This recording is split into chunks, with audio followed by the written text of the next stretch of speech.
Hello, my name is Tim Johnson, and I'm going to show you my presentation on reinforcement learning with Microsoft ACSESS. So the point of this is to build in diverse environments, and that way you can deploy them to even more diverse environments, and I'll go into what that means later.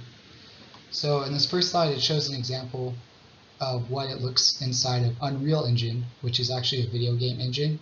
It was used to design Fortnite and some other popular video games. Microsoft AirSim is overlaid on top of this to handle drone dynamics. And you can see they have several different environments here, ranging from cityscape, where there's live traffic, moving people, etc., to more static, just playground objects like these boxes down here. You even have control over weather. So when I look at this, what I mean by trading in dynamic environments for more dynamic environments, this bottom left one here is the most basic. So we start an algorithm, we teach it to navigate this simple environment, and then we increase the complexity. So deploy it on a new map, and then train it on that new map, and then deploy it on another new map that's higher in complexity. It just kind of keeps working its way up. And this is called curriculum learning. Now this is a breakdown of the pipeline on how everything works. So this uses reinforcement learning with the TD3 algorithm. So essentially this is taking in some input, some observation from the map, which here it's observing the Unreal Engine with whatever sensors are on board a drone. It could also work with the car, but I focus mostly on drones. It inputs those observations into a neural network, and it outputs the action space of what the drone should do next. Now, what's unique about TD3 is this outputs continuous actions, multiple of them, as opposed to just one static action, which is typically done in a DQN network, which is more, say, popular. After you get these actions, you then reward the drone based on its current state.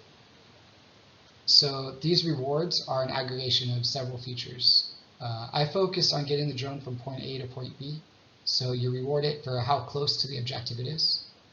You don't want it to collide with any objects, so you penalize it for colliding with an object. You don't want to leave within a certain bounds of the map, so you penalize it for leaving within the bounds of the map.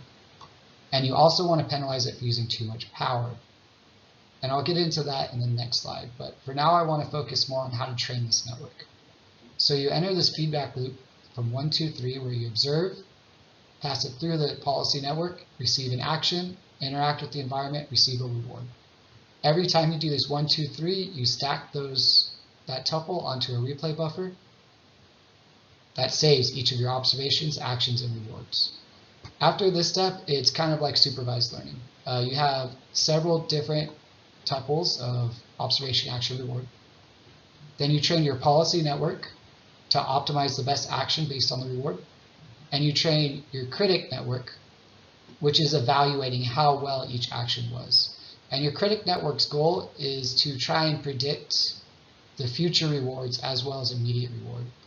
And that's using the Bellman equation, which I have a one-shot Bellman equation right here. And that gives you your loss based on what you think your Q value is and what your actual Q value is. And that's the gradient that propagates forward, and that's how you train these neural networks.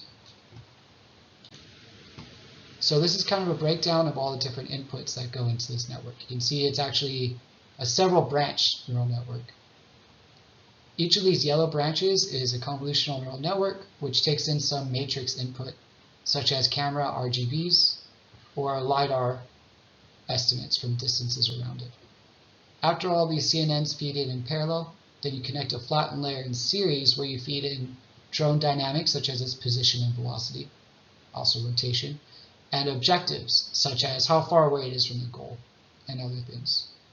You fuse all this information together and pass it through an NLP, which is a flattened neural network, and it outputs what actions the drone should take. Should I move to this position, rotate to this position? Should I use this sensor because it's more power hungry or less power hungry, depending on the current environment and how complicated the scenario is.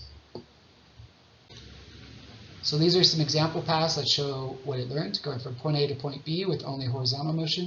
You can see it avoids the objects. And this is one with vertical motion. You can see it going up and over objects as well that it learned. Thank you very much for listening.